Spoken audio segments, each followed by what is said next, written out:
Want to say a pleasant good morning. I have a guest in the studio with me. He goes by the name of Tony Kelly, diabetes ambassador. Want to say a pleasant good morning going out to you, Mr. Kelly. Good morning to you, Moonlight. Good morning. Come a little closer.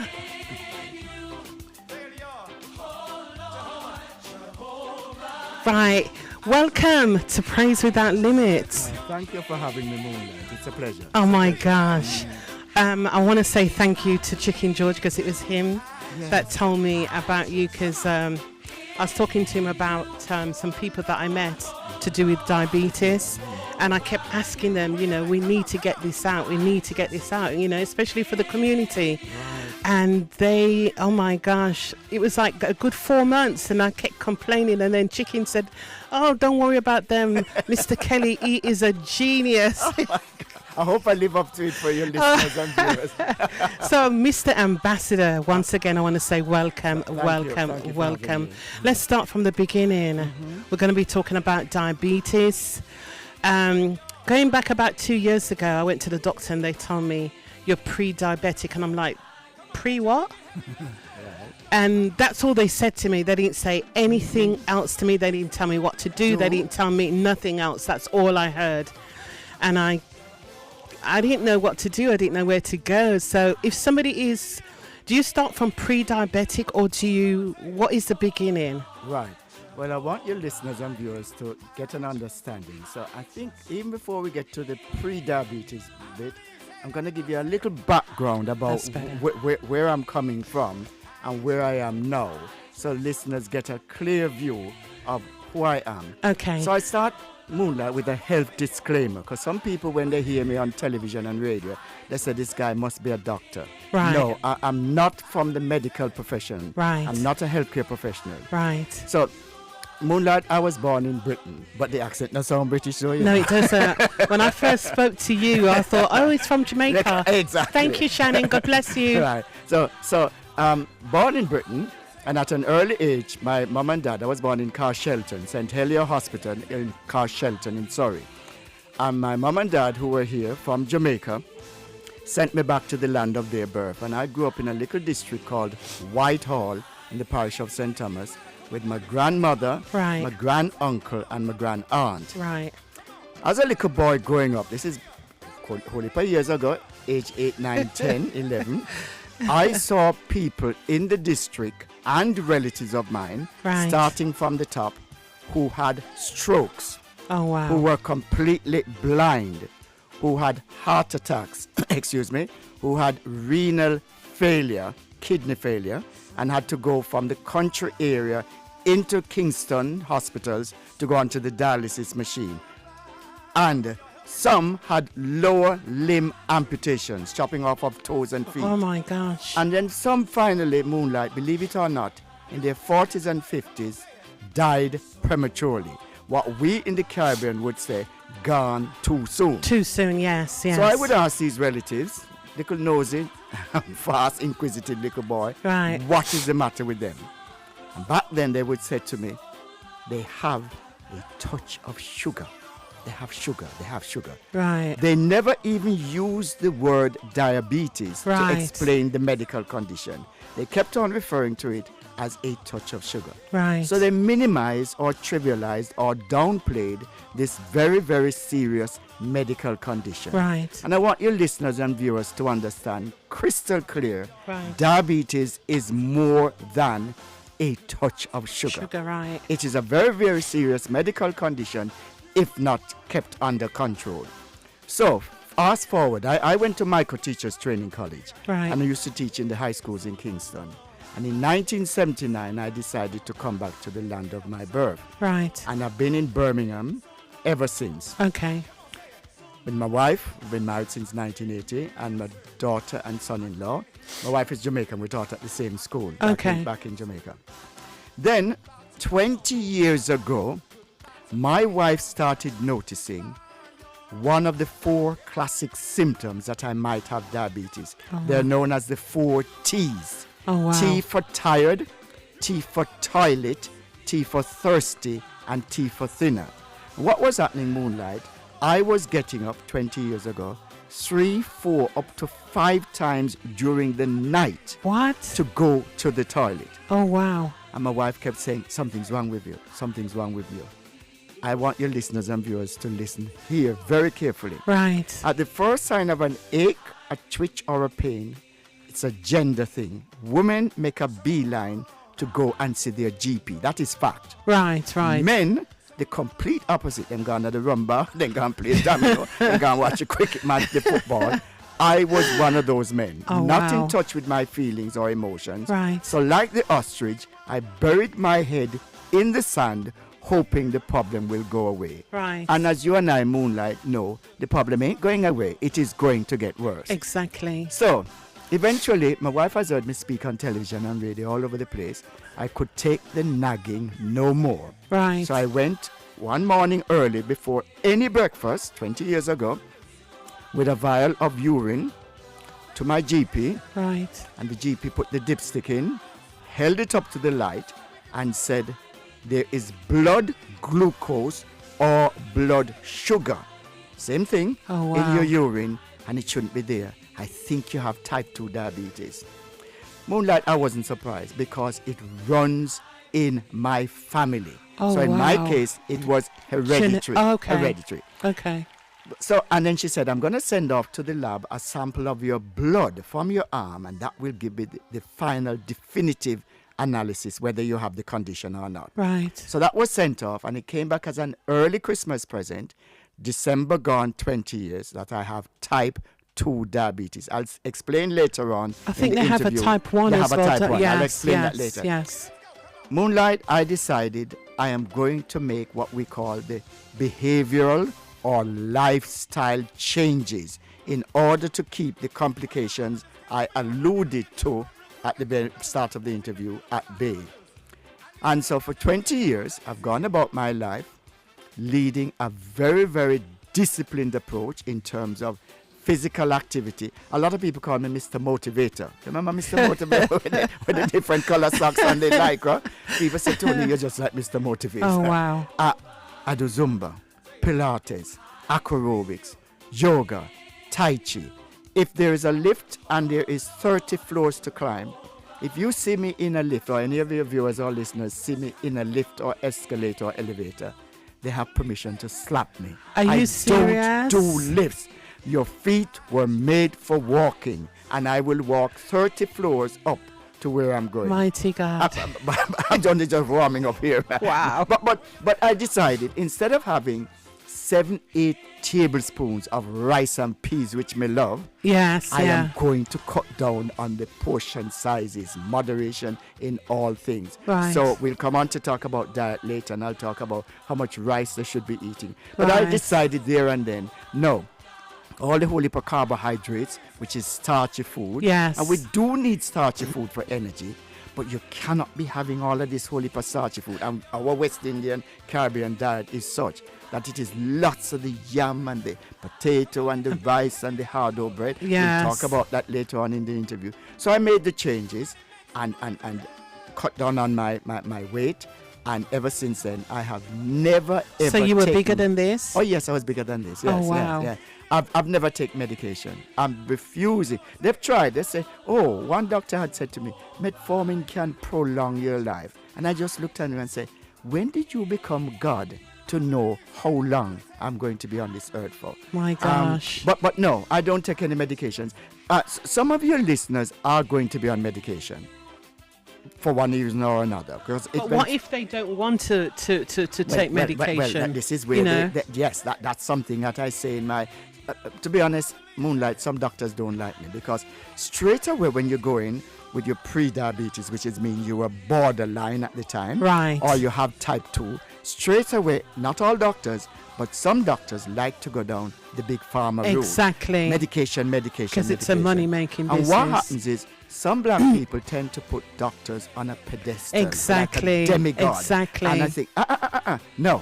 You need to enable and empower the patient to make the lifestyle changes. Look at their diet. Look at what they're doing, physical activity. And you notice I haven't used the word exercise because when you use the word exercise, it conjures up images. You want the person to go to the gym. That's not what I'm on about. Physical activity can be gardening, mowing the lawn, climbing the stairs, fast-paced walking around your community. Yes. Doing things, limbo, dancing, doing swimming, what have you. Yes. It does not have to be centered around going to the gym. Right. My wife, I do go to the gym, admittedly. My wife, we have a big lounge, and she puts out the mat, and she does her yoga, and she does her Pilates, Oh, and she God does bless her her. she does all, and she goes for walks as well. Yes. But I am not one for this medication. Right. Yes, some people have to be on it. And I said to those listening, don't just suddenly decide, oh, Tony Kelly said I mustn't be on medication. You have to come off medication under medical supervision. Exactly. Gradually wean yourself off it. Exactly. You can't suddenly, having been on it for a year, 2 years, 3 years, suddenly decide, oh, Tony Kelly says he's done it without medication, so I'm going to do the same. Under medical supervision. I must stress that. But at the same time, Mr. Kelly, Easter just went. So the Easter, we had none. What I know. I did not have any, what is it called again? Bun and cheese. I did not. I did. But let me say, you can do things in moderation. It's not one of the things that I realize, and even though the doctor may say you've got diabetic or you're pre-diabetic, it's a life-changing thing. Yes. So, okay, you're taking a tablet. That doesn't mean that you must still eat the hard bread. You must still eat the chocolate biscuit. Do you understand what I'm saying? Yes. So even though you may take the medication, right, you still got to cut down on the sugar. You got to cut down on the salt. You got to. I think you need to do the training and come. No. No, but you're dead right there, Moonlight. You're dead right. Drugs sometimes mask the underlying problem. Exactly. And it's about you deciding, you know what, I'm going to get fit. So in a lot of the GP practices now, there is something called, and I want your listeners to hear this, a social prescriber. In most GP practices, because I sit on the National Diabetes Prevention Program Board. Right. The social prescriber is in every practice to look at people in terms of look at weight, look at how unfit you are. Yes. If you want to give up smoking, if you want to be more trim and so on. Right. They can then prescribe on the GP's budget, whether you have an allotment so you can go doing farming and so on. Right. Whether you can go to the gym, whether you can do line dancing, whether you can do swimming, out of the GP's budget. So they're giving you stuff to make you more active, more physically active, instead of going down the big pharma route. And it's the NHS, National Health Service, right, who suddenly realized we're doling out all this medication to patients and it ain't improving. Exactly. So they decided, let's go down the route of having social prescribers within practices. The social prescriber, whether you have diabetes or don't have it, but the social prescriber can sit you down and say, now, what do you fancy? And you tell the social prescriber, well, I used to be a line dancer, or I used to do Zumba, or I used to do this, or I fancy going into a cycling group or walking group. They pay, or even if you want to go to the gym, and they pay for it. And that's the aim, or we're going down in terms of cutting down on the whole heap of drugs, big pharma, medication, right, and making the lifestyle changes, right, and behavioral changes. And I do these events. I do about 150 per year throughout wow, Britain. Because you probably realize I'm a talker. I can talk for Britain. So, but I also do events online. right. So people from Africa, people from the Caribbean, okay, people so from they do Canada. Zoom. Yeah. Zoom, yes, especially during lockdown. I did a lot during lockdown. right. And as a result of that, I've been to Barbados, I've been to Montserrat, going to Montserrat, I should say. Right. I've been to Dominica, been to Jamaica twice, I've been to Canada. Because people say, you really come across well. I'm from a teaching background, and here in Britain, I was a probation officer and a senior probation officer. So I do know how to connect with people. Right. People say there's something about you, excuse me, in terms of your whole approach, where you command an audience and people listen to you and take on board. But I don't want people only to just listen. I want them to enact and put into practice. Practice makes perfect. You will fall off the wagon or off the bicycle. Right. But you dust yourself down. Right. It's not a sprint like the 10.58 or the 9.58 of Usain Bolt. I said 10.58.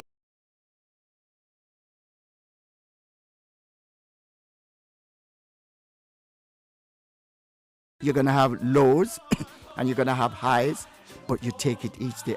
I'm not all the time as chirpy and as up and as beat as I am now. Right. But I am determined as long as I can, having seen the suffering firsthand, and Moonlight, I've seen suffering in Jamaica with relatives. My gosh. I am determined I am not going to go down that road. Exactly. And let me tell you something about suffering. For the 70th anniversary of the National Health Service, they had a big event at the Queen Elizabeth Hospital. And they said, who from the community can we bring in, apart from the doctors and nurses and so on, a patient? So everybody said, there's this man in the community named Tony Kelly. Call on him. So I went and was in the studio at the Queen Elizabeth Hospital. And the very first question that the interviewer asked me on live television was, so Mr. Kelly, you're a diabetes sufferer. I just put myself up straight and said, excuse me? Whoever told you I'm a diabetes sufferer? I am living with this medical condition. Right. I am managing and controlling it. Right. It is not managing or controlling me. That's good. That's good. So please don't call me a sufferer. She was so apologetic. Right. I said, I do all the things that I need to do.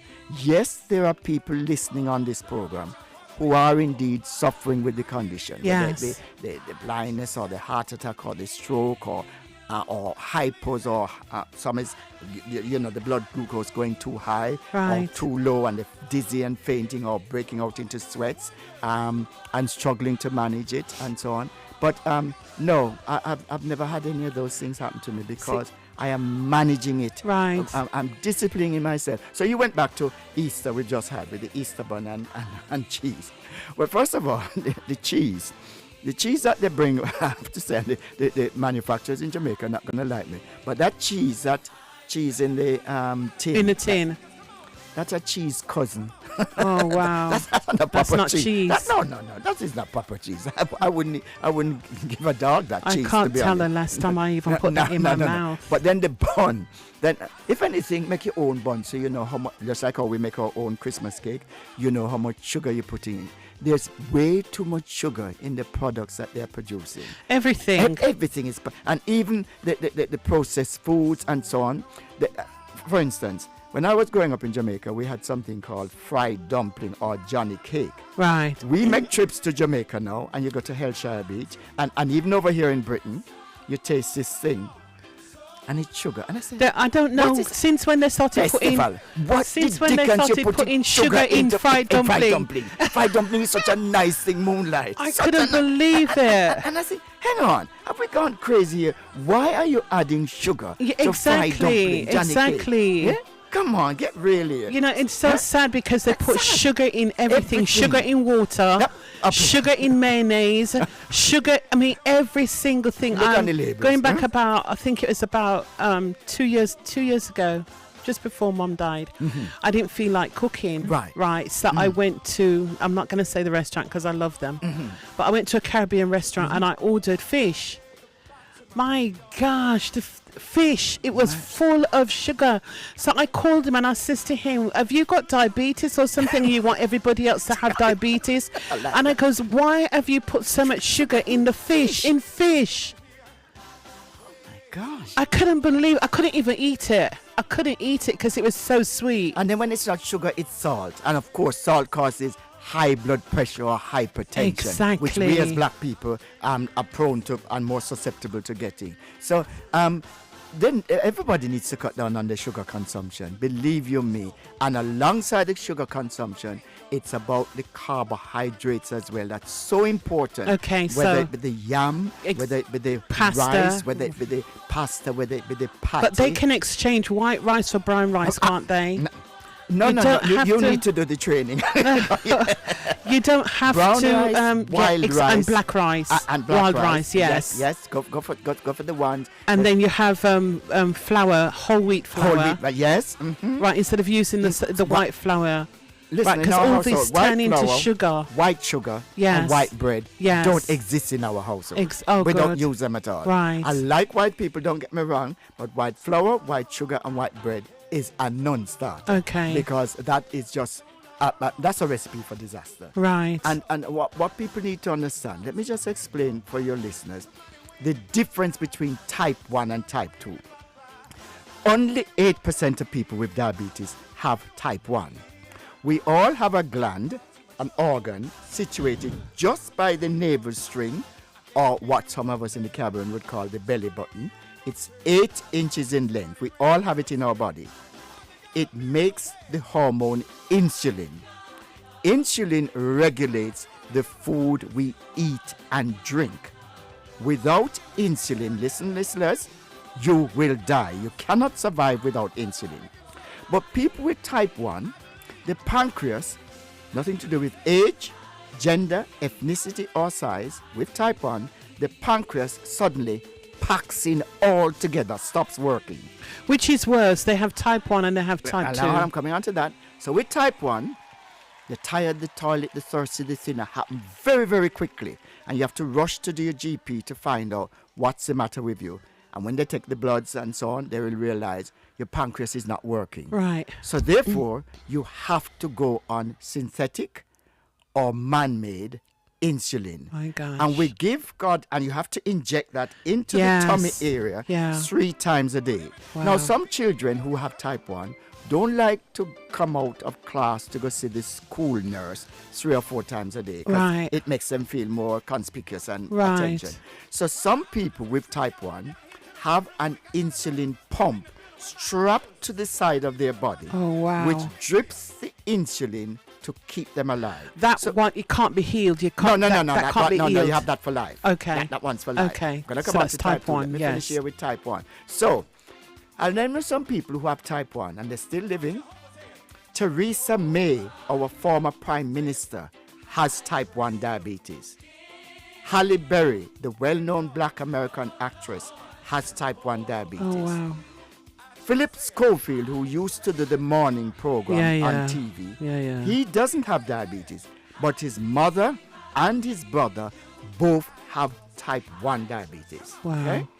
Now, as I say, they, for the rest of their life, have to inject insulin. And we give God thanks and praise to Sir Frederick Banting. Listen to this, listeners and viewers, because you might run Mastermind or Egghead or Who Wants to Be a Millionaire. 103 years ago, Sir Frederick Banting, in his farm in Canada, he was a doctor, scientist. He noticed a meager dog outside. Now go real Jamaican and say, you mean Marga dog? And he, Sir Frederick Banting, and his American student Charles Best, made up this man-made artificial concoction, injected it into the dog, which is why to this day we now have man-made or artificial or synthetic insulin. So, the 14th of November each year, listeners and viewers, is World Diabetes Day. It is the birthday of Sir Frederick Banting, who discovered insulin. Wow. Okay? That's type 1. With type 2, as you heard me say at the beginning of the interview, mine is hereditary. It's in the DNA, it's in the genetics, it's in the genes. Some people, because of having too much weight around their midriff, around their belly area, and therefore the pancreas is not able to make the insulin properly, some people develop type 2 that way. So other people develop type 2 whereby the pancreas isn't working properly, making some insulin but not doing enough, not making enough, or not doing it. So 90% of people with diabetes have type 2, 90%. So if they get rid of the midriff, then now this is where we come to it. Will work. Some people seem to think there's a cure for diabetes. I want you listeners to understand there is no known cure for diabetes. However, some of the more disciplined people, not me who has it hereditary in my family, but some of the more disciplined people change their lifestyle in terms of what they're eating and actually reverse the type 2 diabetes and go into remission. Moonlight, if they go back to eating unhealthily, if they go back to doing no physical activity, the diabetes will return. Yes. Okay? Yeah. But you have to be really, really disciplined. Yeah. Now, some people, as we said earlier, seem to think, okay, I'll just keep on eating all of this food, but I'll depend on the drugs and the tablets and the medication. No.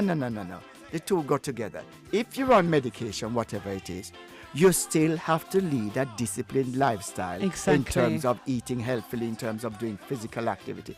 And then some people said to me, Tony, I have disabilities or mobility issues. I say, well, come to one of my events. By the time I finish doing this stuff with you, sitting in your wheelchair or on your settee or so on, My gosh. you can do things, because the thing is, Moonlight, we have to burn up the calories. We know the food, especially when we go to Jamaica and you taste the food. Lord, it's nice. It's better than any food you get in Britain. I've never been. Or in the Caribbean. I haven't been. Or Not in yet. the Caribbean. Not yet. Not But yet. the point is, whatever food you eat, Right. ladies and gentlemen, you have to burn up the calories. Yeah. And this is why, when I was growing up in the 60s, 70s in Jamaica, no children had type 2 diabetes.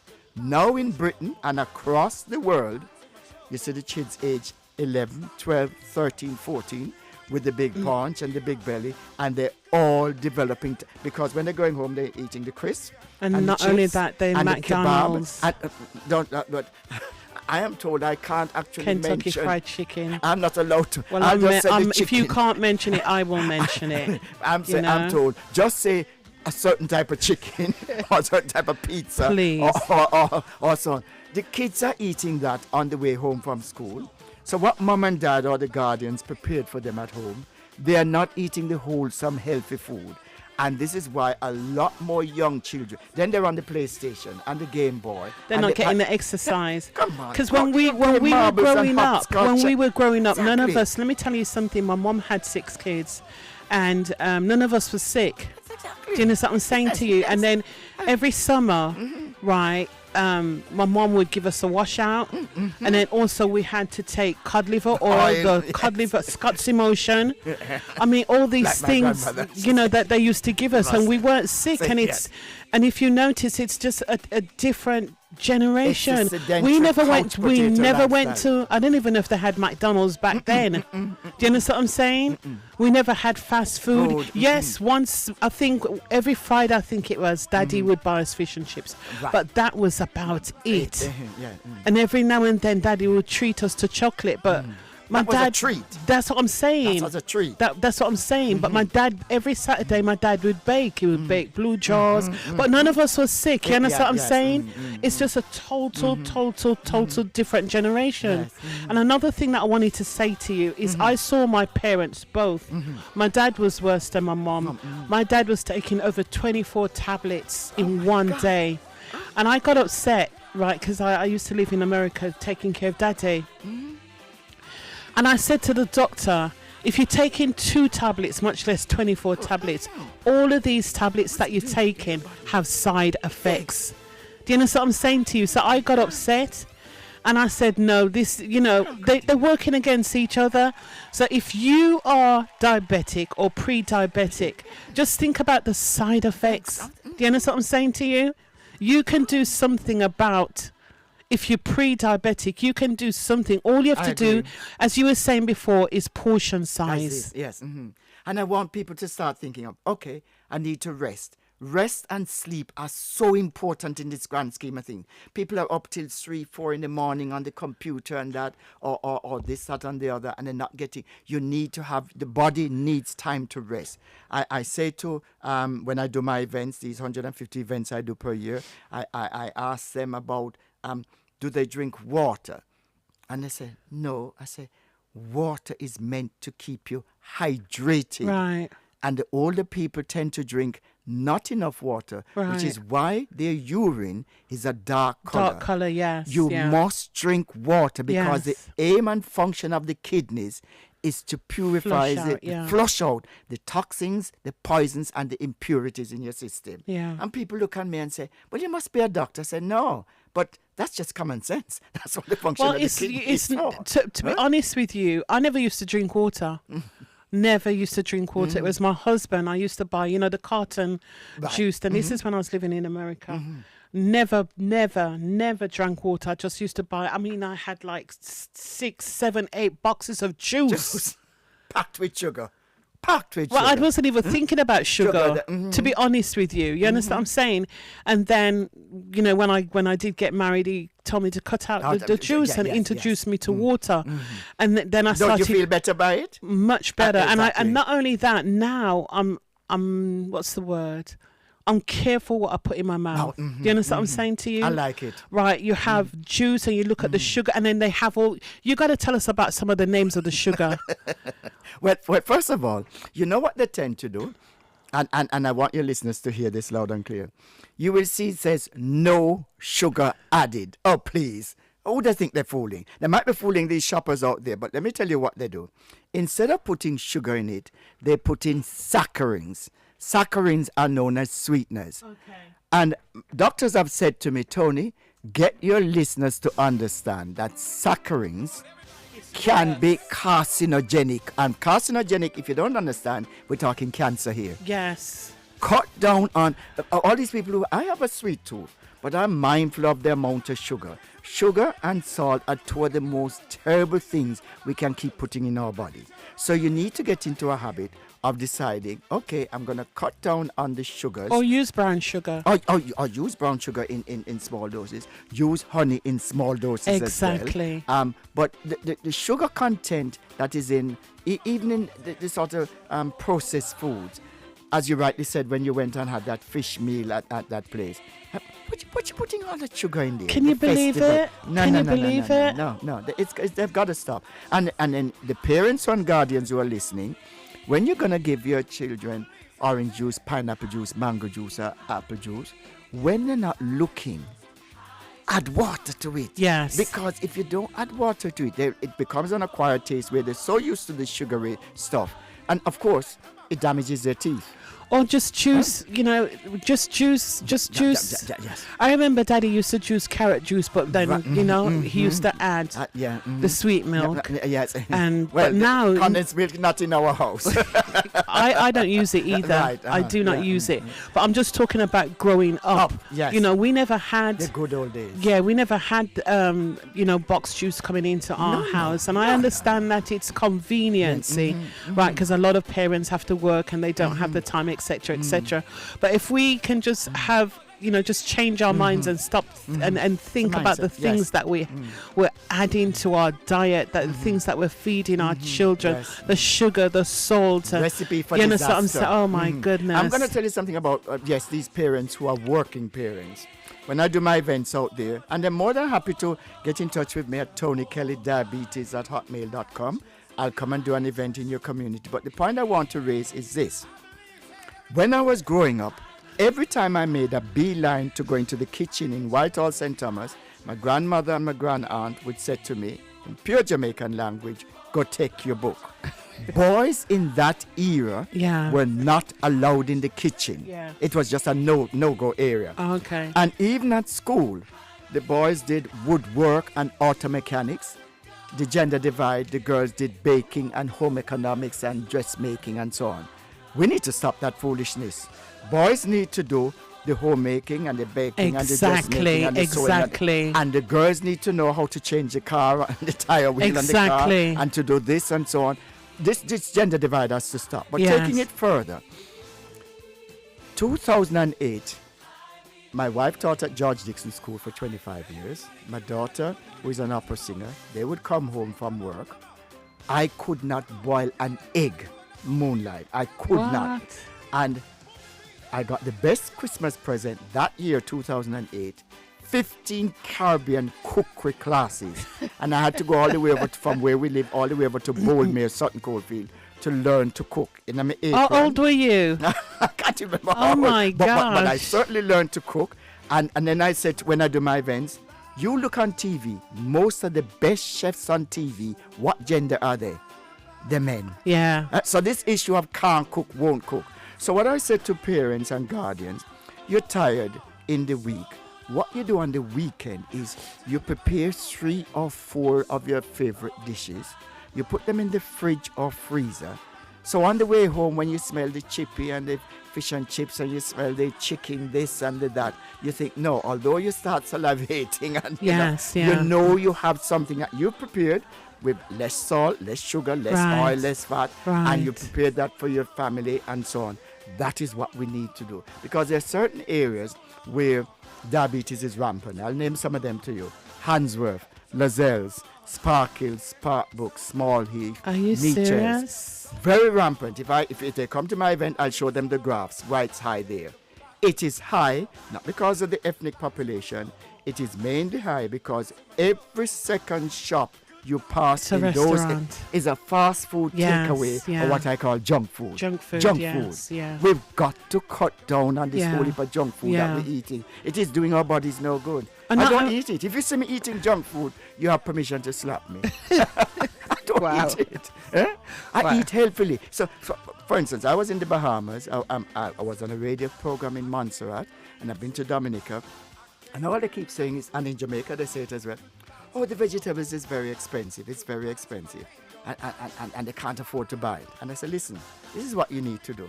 Those of you, even if you live in a flat and you get a pot, you grow your tomatoes, you grow your corn, you grow your lady's fingers, your okra, you grow your watercress and your salad, what have you. You can and get the children in the school to have a little plot and let them go and water it with their watering can and watch the thing growing and so on. And when they reap it, whatever it is, whatever vegetable it is, and it's on the table, they can say, that's my handiwork from a sapling or from a seed or from a rooting. So don't tell me this nonsense about my dad used to, I think it's because he came straight from Jamaica. He used to plant tomatoes and plant all kind of things in the backyard. So it's a good thing. It's really a good thing. Yes, I thoroughly agree. I support that. Another thing that I would say to the listeners is if you're struggling, first of all, if you feel like your feet tingling, I saw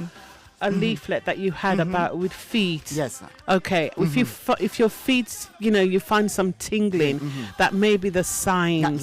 Yes. Right. Because I know you mentioned that when your wife was saying to you, because you kept getting up and going to the toilet. What are the other signs? You got your feet tingling. Yes. You have the tired, toilet, thirsty and thinner. So I lost a lot of weight as well. Really? Yes, I lost a lot of weight. And she said, even though you were eating? Even though I was eating. And then I kept on going to the loo, or toilet as we would say here, so often. And I was in denial. I was in total denial. Right. And I'm going to talk about this in a bit. But the tingling of the feet is very important. So I have to go once a year to do two things. I don't wear glasses at all. They say I have perfect vision. That's good. But they have to put drops in my eyes because I'm type 2 diabetes. And they send off a lot of images, cameras taken, pictures taken to the lab. And it comes back saying, your diabetic eye screening, you are good to go. Because some people have blurred vision and eventually go blind because of the whole heap of diabetes, or if you want to call it sugar, at the back of the eyes, making them have blurred vision. They're squinting, they're not seeing the small print, they can't see their neighbor or their friend or so on. And the 4 countries where blindness is rampant from diabetes: Dominica, Belize, St. Lucia, and Jamaica. My gosh. And I'm saying to people, if you go to your optician and he or she says, I don't like what I see at the back of your eyes, I'm begging you, please go, because the optician cannot diagnose your diabetes. Right. You have to go to your GP and get a blood test done. And that was the definitive, which is what I did. And the tingling, I have to go once a year. And the nurse says, look away. And I look away. And she taps my feet to make sure that the nerve endings are there. Right. And I know your listeners won't be able to see, but I'm going to take off my Birkenstock. My daughter invested a lot of them in me. I'm begging people not to walk around barefoot on the sunny beaches in the Caribbean, in Asia or Africa, or on the plush carpet in your house here in Britain. Why? Or on the liner. Because let's say there's a thumbtack or a needle or a pin or a marker, thorn or marker on the floor. Or a needle at the beaches, yes. And it goes into your foot.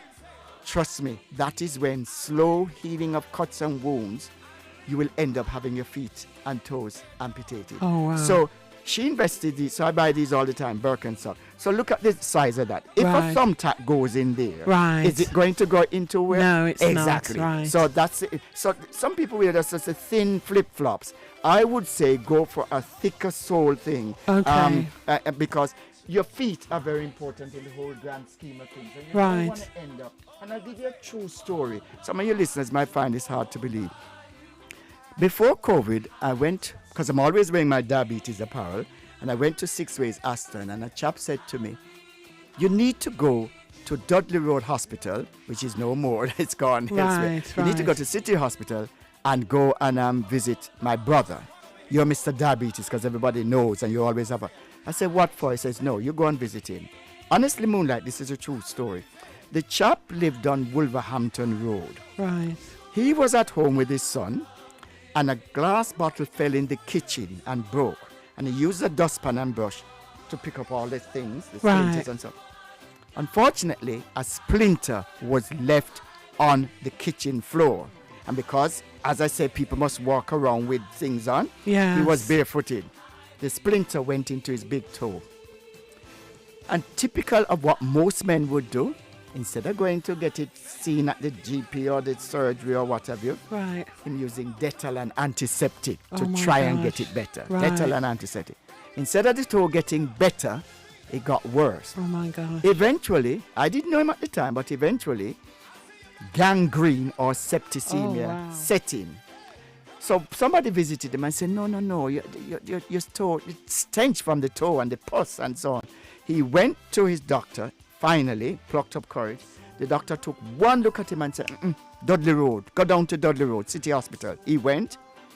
Moonlight, they chopped off his big toe. Oh my gosh. The gangrene or septicemia, honestly, this is a true story, spread to his other 4 toes. They chopped off the other 4 toes. What? Sadly, by then, it had already gone up his leg. They chopped off his leg just below his knee. Oh my gosh. And there he had to be fitted with a prosthetic limb to walk around. And you know what set in for that man? Because he used to show the muscles at the gym that I used to go to and so on. Depression set in big time. Big time. Of course. He closed all the windows, all the curtains, all the blinds in his house and wouldn't come out. And then I heard this story when I visited him and he told me all of this. And I said, listen, you've lost a leg. You haven't lost your life. Right. Give God thanks and praise and try and get over that and get on with your life. So the issue of, we talked about, I'm tired, toilet, thirsty, thinner. Yes, the feet. You have to take care of your feet. Right. Your feet, I said to when I do my events are about an hour and a half. And I said to people, never put lotion between your toes. You dry between your toes properly. The only thing, if you want to put between your toes, should be talcum powder.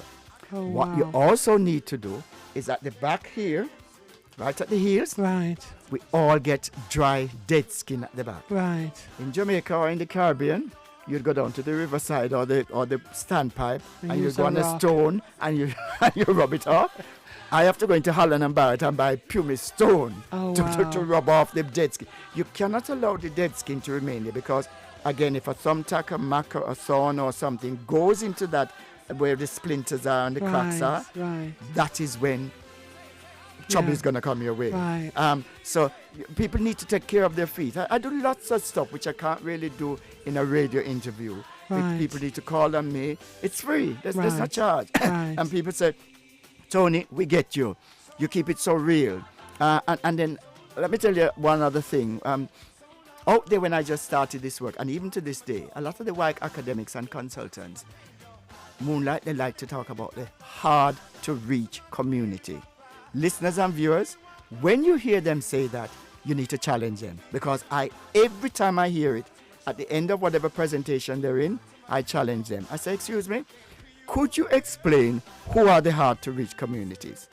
And then the bright and bold, they say, oh, the black people, the African Caribbean people, the Asian people. I said, let me ask you something here. Are they on Mars? Are they on the moon? Are they on Jupiter? Are they in the rainforest, in the jungle, in the deep blue sea? Please do not be patronizing and condescending by referring to black people as hard to reach. You need to say historically neglected, historically ignored, underserved, marginalized, or underrepresented.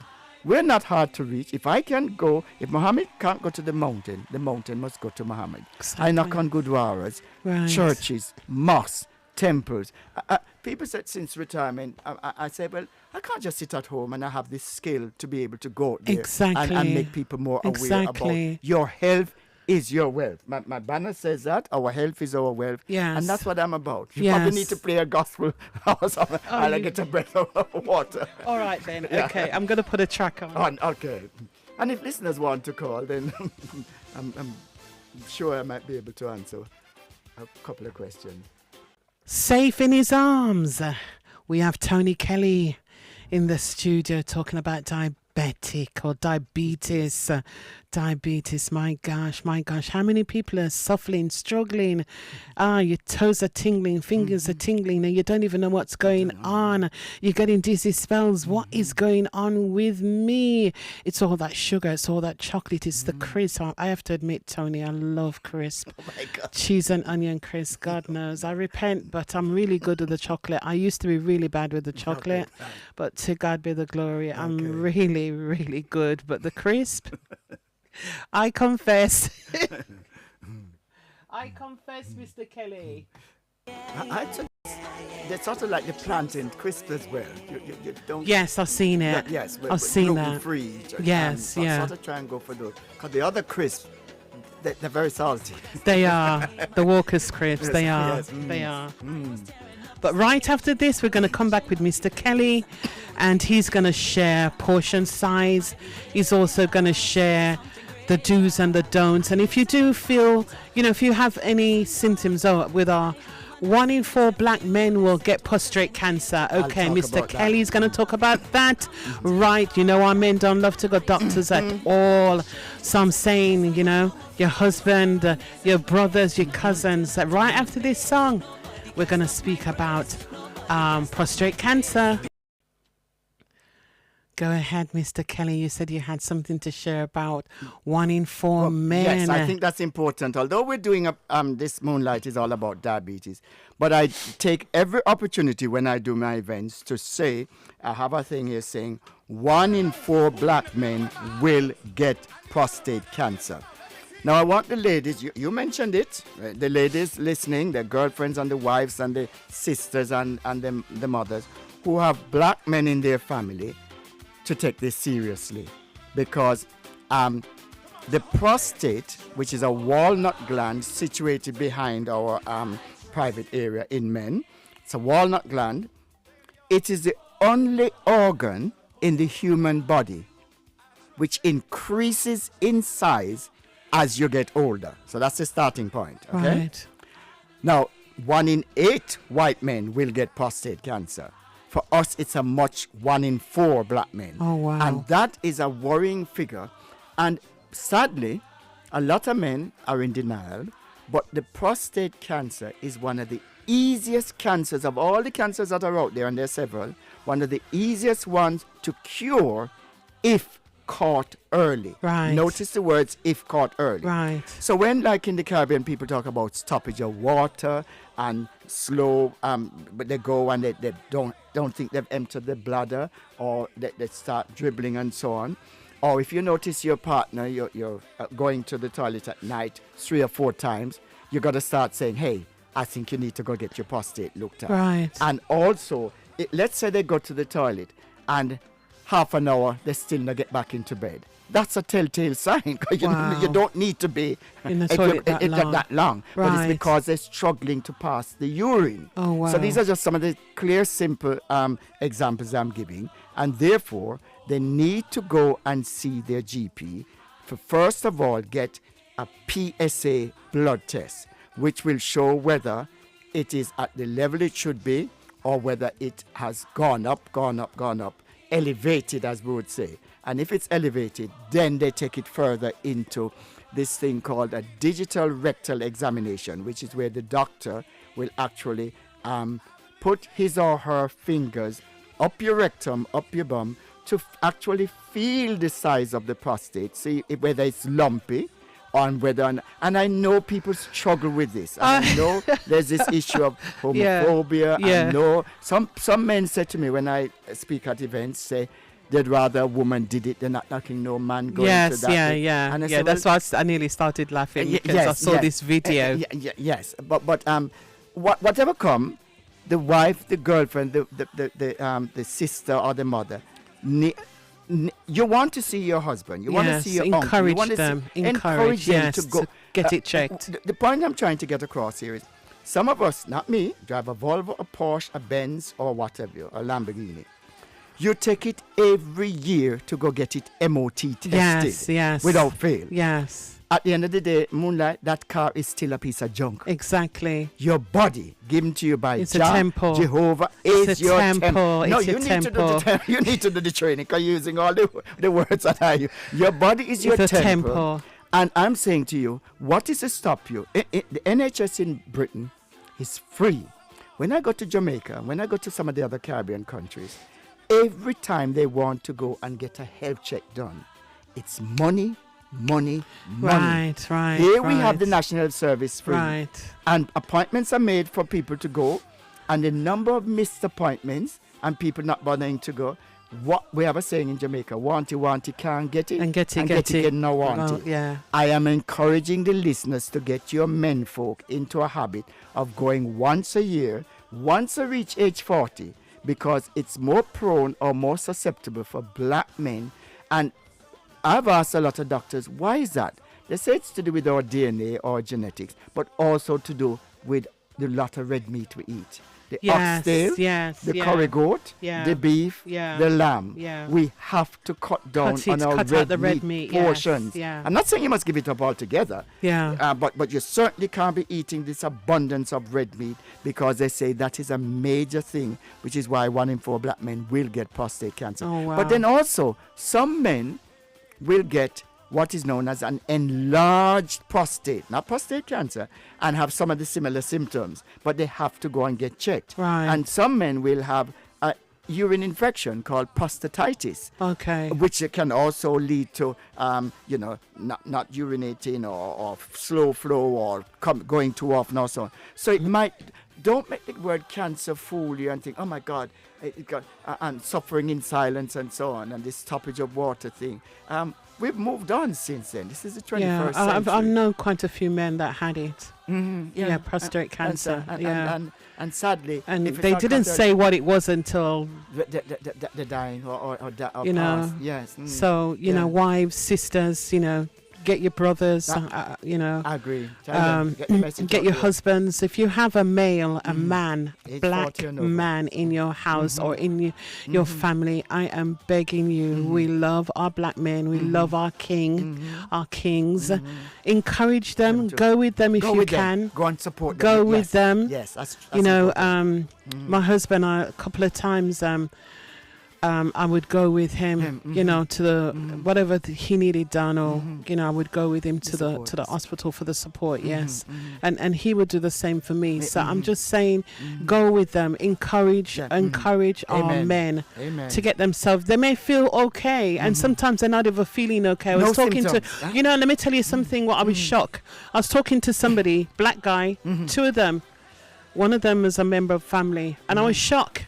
Was saying that he hasn't had a bowel movement in over 2 weeks. And he did really. And I was like, are you serious? Get out And of I was here. like, don't you eat? Oh, God. I was totally shocked that people are not having bowel movements. You're supposed to have like a bowel movement at least 3 times a day. And over 2 weeks, men And he didn't even think You're anything not- of it. having a bowel movement. Don't you think something's wrong with that? If you have Major constipation. If you have something, if you're putting food in, it's got to come out. It's got to come out. And if it's not coming out, then something's wrong somewhere. Need to, especially if you're, as Tony Kelly says, Wow. if you're over 40, right, and things are going on in your body, you need to get yourself checked If out. in doubt, check it out. You need If to. in We doubt, need to check go it and out. get checked out. I used to drive the school bus in America for 10 years, and That's the yellow bus. that's a big yellow bus. I know them. Right? And I had to do, whether I liked it or not, sometimes I'd go into work, and right after I drop off my first set of kids, they'd send me to go do a drugs test. No. They just would say to me, you've got an appointment at such and such and such, and I'm going for what? And they tell me you got to go to I have no time, sir. If I was doing drugs last night, I'm in trouble. Do you understand what I'm saying? So praise God I wasn't doing drugs. But another thing as well when you're driving the bus is you've seen the size of the bus. Yes. Right. We had to get a dummy, right, just in case something happens on the bus, because I'm the driver. Yes. And I have to, and I hated when they did it, right? I would have to drag a body as fast as I can, just in case there's a crash or something happen. I have to be able to get my kids out of the bus. Right, yes. So I would have to drag. I'd have to drag that dummy, and it's heavy. It's heavy. And then I'd have to open the back door of the bus, sit down, jump out, then pull you understand what I'm saying? And then I have to do that again. Wow. So I don't understand how we're not checking ourselves. Yes. Do you understand what I'm saying? You're supposed to have a medical check. Even as a bus driver, they would send me, you got to go do your medical. And I'm like, okay. Because they need to know that this and this and this is. I've got children. You understand what I'm saying? I'm taking people's children. Suppose something happened and I pass out round the steering wheel. Yes. That's America. It's not like over here. If you buck your toe on somebody's pavement, you get sued for it. Do you understand what I'm saying? Much less to be driving a bus, right? And then you pass out around the steering wheel. You've got to get yourself checked. Yes. I'm saying to our men, especially if you're driving, suppose something happened and you pass out around the steering wheel. Yes. Yes. Am I wrong, Mr. Kelly? No, you're so right. And there are a lot of men's groups that I go to. There's one in Erdington, there's one in Sutton Coldfield, there's one in Smethwick. And men are a bit shy and not wanting to come forward. But once you get them in a group, you think me can chat? The groups can't finish. Yeah. And this man will say, oh, I didn't realize that was happening to that man. And can relate and so on. Yes. They support each other. Yes. So if you're struggling and don't want to tell your missus or your wife or your partner, go into a men's only group. I can give you where they are. And they'll gladly welcome you with open arms. And you get to talk. Have you got any information on where at least 2 or 3 of them are not here? Yes. Okay, the next time you come. The next time I come, or I can send it to you for because Derek runs one, Derek Giddens runs one, Patrick runs another, and Aidan runs another. Okay. And they always invite me at least 2-3 times a year to come and talk, because they have new members coming in. What's the group about? Is it just for men? It's for men. Sometimes they decide, okay, let's open it. Not all the time, but sometimes they invite women to come, the partners, the wives, or so on. Right. And then the women are surprised how much their husband has come out of their shelf and so on. And that's good. But that's good. That's good. It is good. Yes, because no man is that island. No man. I have brothers. I have 3 brothers, and I have especially 2 of them. And you call them, and he says, "Hey, what's up? You all right? Yeah, man. Man. You all right?" And I hate it. No. And I'm saying, and I'm like, this is me now. Did you eat? Yes. Did you do this? Did you go to the bathroom? We are asking me. This question for. And it's because I care and because I love them. You understand what I'm saying? So no man, to our men out there, no man is that island. Right, so let's get back to the diabetes. Yes, we've done the little bit, which I always do in my presentation. Yes, thank you. On prostate. I think it's very important. But going back to the diabetes one, I have a double garage where we live, and Diabetes UK send me boxes upon boxes upon boxes of books. Even if you don't come to one of my events, right? The NHS give me big envelopes and the stamps, and I will, just like I'm going to leave all of these with you. Yes. That's what, when anybody rings me up and says, Tony, we've heard of you, can you send us some of your literature? For instance, this one says, enjoy food, African Caribbean food, what you should be eating, what more going for, what sort of things and so on, cutting down on your sugar and your fats and your oils and so on. That's a very good book for them to use. Talk about oils. Let's talk about oils. Let's talk about good oils. And do you know? Yes. Okay.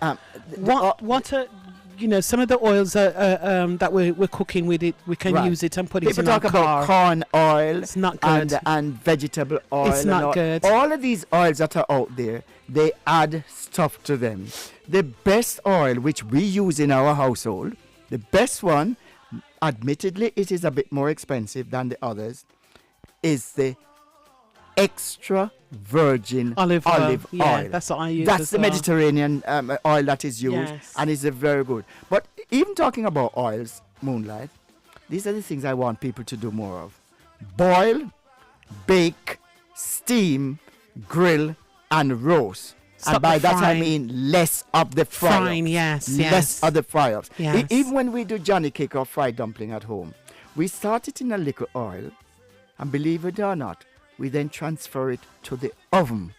It tastes just as nice. same way. Really? Tastes just as nice. What same flour way. do you use? Well, we tend to use white flour, but we make sure to have in it cornmeal.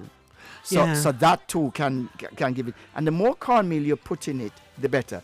White flour on Okay. its own, or you can Yes. go for flour, which is sort of Whole wheat whole flour. wheat flour. Yes. Yeah. Another thing I'll say to your listeners is, especially men, when they go shopping, they pick up the things. There's something called food labels made easy. Right. You need to use, even if you don't get one of these, the red traffic light signal. Okay. On the labels in the supermarket here in Britain, Yeah.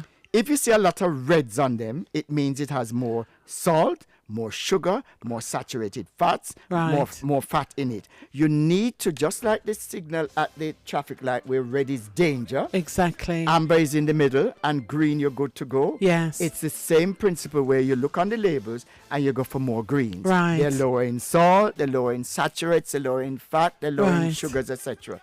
And that's a principle which we abide by. Food labels made easy. Because men will go shopping and everything they pick up is pure red. I'm not saying now and again you can't have a bread and butter pudding or a apple pie and so on as Right, a treat or so on, right, or ice cream. Right. But that is a once in Once a in a blue while, moon. yes, yeah. You know, we've just been through Easter bun and so on and so on. We didn't have any. We just decided. Some people go for lots of chocolate. Let me tell you something about chocolate. I'm giving sort of a lot of the stuff that I do. You need to have the dark yes, chocolate, yeah, which yeah.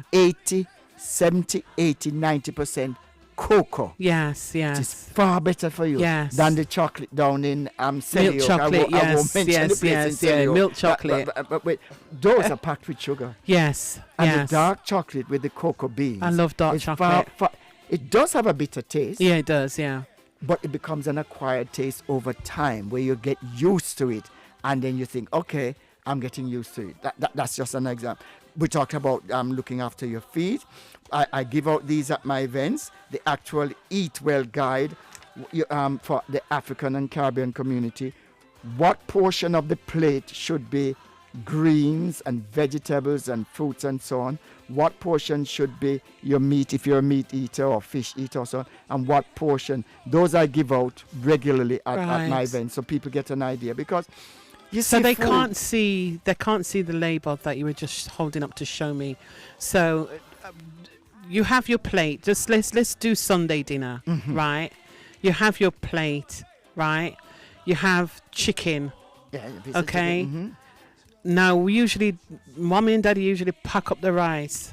When I say pack up the rice, Stop, stick up in. Your listeners not gonna like this, but Diabetes UK, they trained me. The portion of rice on your dinner plate should fit in the palm of your hand. Yes, I know And that. people said to me, oh my God, me's a big man or me's a big woman, that's not going to go to my IT. If you're doing a lot of laboring work, let's say you're a farmer or then you have to eat a lot more rice then, because You're burning the it. energy. You're burning, yeah. But if you're leading the sedentary couch potato lifestyle, Right. I'm afraid. And some people said to me, Tony, are you talking the uncooked rice? I said, no. I'm talking the cooked rice. And then some people, when I ask them to do their hand like this in my events, they do like this. I said, don't be craving. That's too much. That's too much rice you're eating.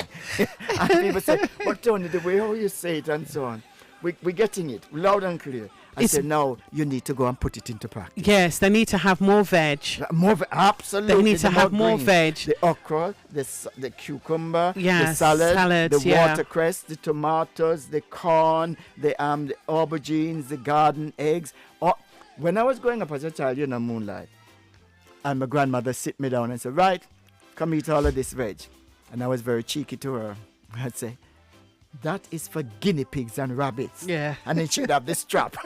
You're not leaving the dinner table. My So I gosh. have become accustomed to eating all of those. But a lot of the kids nowadays, they refuse to eat vegetables. Yeah. And I know in the Caribbean, we're going towards mango season starting June, July. It is still natural sugar or fructose. Exactly. You cannot be sitting down there eating 8, 9, 10, 11 Julie or East Indian mangoes and think you'll be, because it's fruit. Right. It is still natural sugar. Yes. It's fructose. You need to cut down on your mangoes. My doctors at where I go, the practice I go, said, Tony, we're allowing you to eat as many mangoes as you want because you do Zumba, Pilates, yoga, acrobics. You walk everywhere. You're constantly on the go. You're not sitting down leading the sedentary couch potato lifestyle. Right. So we give you permission to have as many mangoes as you want. But the average person out there who is sitting down cannot afford to do Right, that. You know, right. this one talks about yam, your yam portion size. You know, is I up- didn't even know that yam was not. I thought yam was more healthier than rice, but it's still starch. still starchy. I didn't know that. Sweet potato has a low glycemic index, and that book will tell you Yes. you need to eat more sweet potato. Yes. Don't be fooled by Bake the it. word sweet. Yeah. And if not, I go to the bake, the Bake, boil, yes. the steam, Bake, the yeah. grill, and the roast instead of frying it all up. But we could talk for ages about all of these sort of things. People need to get in touch with me at Tony Kelly Diabetes at hotmail.com, or we have an office at my home which is strictly for health and well-being. 0121 686 0440. That too is one where people just leave a message and I'll come back to them and they say, Tony, Right. send me a goodie bag. Or and then some would go into great detail about their condition and say, remember, my health disclaimer, I'm not A doctor, doctor. right. So I think you need to go back to your GP or Right. your nutritionist or your Right. dietitian. Or Right. from what you've just told me, you need to make an appointment early because you're having dizzy spells or you're sweating at night or, Yes. or you're having a hyper Tingle, or hyper, yes, or you lower gas, high. yeah. You need to go get see your GP. And they said, but you've told us it all. I said, no. You need to get medical advice. The advice I'm giving you is just in a sort of general sense. But But there's also things. Are you going to Jamaica soon? no, I just came back. Did you bring back any sour sap? No, I was there I need some October. sour sap, Tony. Anybody listening, Moonlight needs some sour sap. I need Cersei. No, seriously. I was here for all of November last Oh year, my going gosh. into December for the second time. Did it 2022 and did it 2024, going around the island doing diabetes events. And people said, oh my gosh, you got to come back again. Yeah, so pleasant. I want to say pleasant good day to everyone that's listening in the JA. Bishop Monroe, I love you so much. She is, I forgot where she is. She in the grill somewhere in Jamaica. I forgot the place where she lives. God's willing, before this year is out, I have to go to Jamaica. I mean, my mom, my dad, and my older brother and sister came from Jamaica, and I keep saying to my family, I want us to go over to see where they're coming that from. they Yes, come yes, from. yes, Yeah, yes. so that not only that, one of the things, Tony, that I noticed the last 3 years, and I don't even bother with it anymore, is I love watermelon, especially watermelon with seed. I get mine up here on Dudley Road. Where? Just on Dudley Road here, this same road we're on, go down, there is a shop. We're on Dudley Road.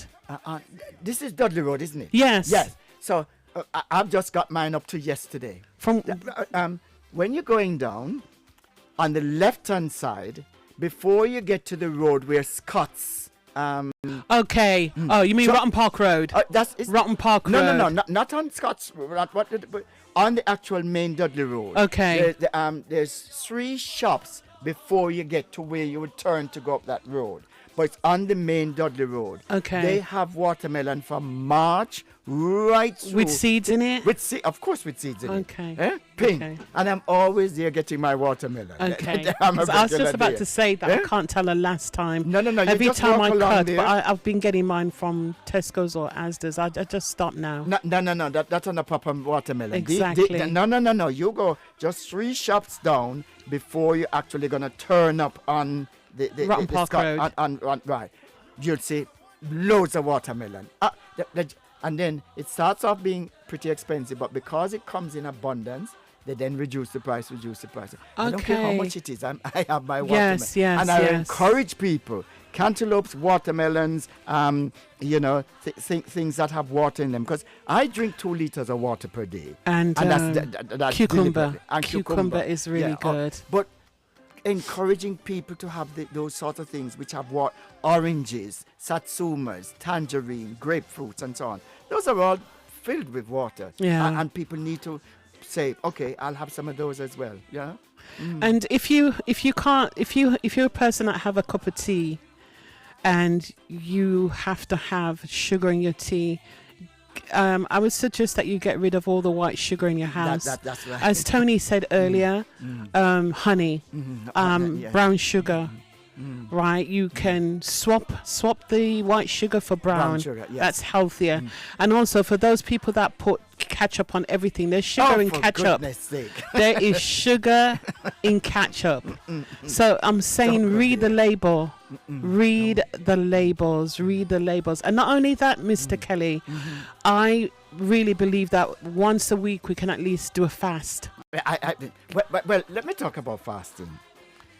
Myself and my wife, we eat, and I can tell you when we eat because Emmerdale is always on in the background. I don't watch any of the soap, but she loves the Emmerdale, so that's on in the background. So that's sort of 6:30 coming, about 7. 7:30 Emmerdale comes on. After I've had that meal or evening meal, nothing passes my lips until 11 o'clock. The next day. Yeah. Because I'm allowing the pancreas, remember that, to do what it has to do. And then when I get up for the last 11 years, without a shadow of a doubt, I squeeze a lemon in warm water. Listeners, not cold water, warm water. And I have that. And the doctors say, one's alkaline and the stomach's the other, acidic or alkaline, which way around. That wakes up the stomach. That's the very best thing. And some of my dentist friends have said to me, Tony, you have lovely teeth. You must make sure you don't drink that warm lemon like that because it will erode the enamel on your teeth. Okay. Drink it through a straw. Okay. So it goes straight from the straw down here and down. It has not interfered with your lovely white teeth that you have. Okay. So that's a bit of advice for cause I used to drink it in a cup. Me too. I do that. I don't use straw. No. The dentists have said to me, good dentist friends of mine said, no, it will eventually over time erode the enamel on your teeth. I didn't know that. Yes, so I hope your listeners are learning from some of these things that I'm saying. But remember, I'm not a doctor. I must say that. So he's not a doctor. He's not a doctor. Because some people might have joined late and think, well, there's a doctor on your program. I've been on programs abroad in the Bahamas and Barbados and so on. And people might join late and say, can we speak to the doctor in the studio? And I said, no, there's not. And they said, but he sounds like a doctor. I said, no, he isn't. Right. My lived experience, my reality as a patient, that's what I want to share with people. Right. And sometimes, Moonlight, you can't beat somebody's lived experience.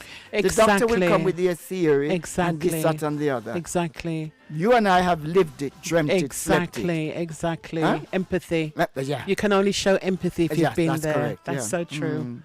So, we're nearly out of time. Is there any? But this, just in case you tuned in late, I'm talking to Tony Kelly from the. Introduce yourself again. Diabetes ambassador from NHS Birmingham and Solihull Integrated Care System. I'm a volunteer for them, and I've been doing that. Before that, it was with Diabetes UK. Been doing it now for 12 years, going all over the country and abroad, to make people more aware of this medical condition. And one thing I didn't say, Moonlight, in the past, and even to this day, when you check the textbooks and the internet and so on, they refer to diabetes as a non-communicable disease, an autoimmune disease, a chronic disease, or an acute disease. Wow. Listeners and viewers, I want you to understand, we don't have no disease. We have a medical condition. And when Diabetes UK trained me, they said, Tony, do not go out into communities and tell people they have a disease. They have a medical condition. There's a subtle difference there. And you will bring people along much better if you say that, more than keep on saying, oh, you have a non-communicable disease or an autoimmune disease or a chronic disease. So I don't, although people might know it as a disease, I'm afraid I don't in any of my, I make sure to mention that at the start. But one of the days you must come to one of my events and see me in full flow. I will. I certainly will. Well, it was nice being able to share some of my views with you. And just in case, thank you so much. And just in case you thinking, well, what the dickens is he talking about? He himself, Mr. Tony Kelly, told me 20 years when he was first diagnosed, and he's never taken medication. Amen. You know what? Since the last 2 years, what I've been drinking. Let me see if I can say it properly. A biscuit tea, a biscuit. It's supposed to be good for high blood pressure. Okay. Yes. Right. Yes. And once again, if anybody's listening, I need some soursop leaf. You know a lot of people. Hook me up, Tony. Please, I beg you. Hook me up. And I need some Cersei. So hook me up. It was a pleasure, a pleasure. And it's the first time, but it won't be the last, because there's so much. Yes, there's so much to learn about diabetes or pre-diabetes. Being a diabetic, that you can manage. You don't have to think that it's a death warrant. It's not a death warrant or a death sentence. You need to do the training, because you're using all the terms and words. Mind you, you've been on the 9-month course, so that in itself tells you, yes, you're quite knowledgeable on it. Moonlight. You know it's funny, because as I said to you before, going back a couple of years ago when the doctor said to me, you're pre-diabetic, that's all they said. They didn't say nothing else to me. That was like over 2 years ago, right? And he was saying, just watch it. And I'm like, okay. And I didn't, to be honest with you, I didn't know what it meant, what I should do. He didn't say cut down on your sugar. He didn't say drink more sugar. He didn't say anything. He just says, oh, you're on the border. And I'm saying, okay. And I just left, and that was it. Nothing, no encouragement. So I know for a fact that I'm not the first and I'm not the last person to hear. This was back 2 years ago. And, you can manage it. As Tony Kelly says, he hasn't taken any medication. And we're not here telling you to stop taking your medication. We're saying cut down on certain things, cut down on your sugar, cut down. And not only that, walk. Right? If you can't join the gym, walk. Even in the house. Do you understand what I'm saying? Get yourself some light weights. I have some weights. I have dumbbells. Right? If you can't even afford that, just use the back of the chair. Use a plastic buckle, fill it up with some, and not even that, they could use as well, Tony, red kidney beans, some tea. No, you definitely know your stuff. You know your stuff, girl. Yes, excuse me. I like it. Get some tin, whether it's kidney beans or whatever, and just up and down, and then try and lift your feet as much as you can.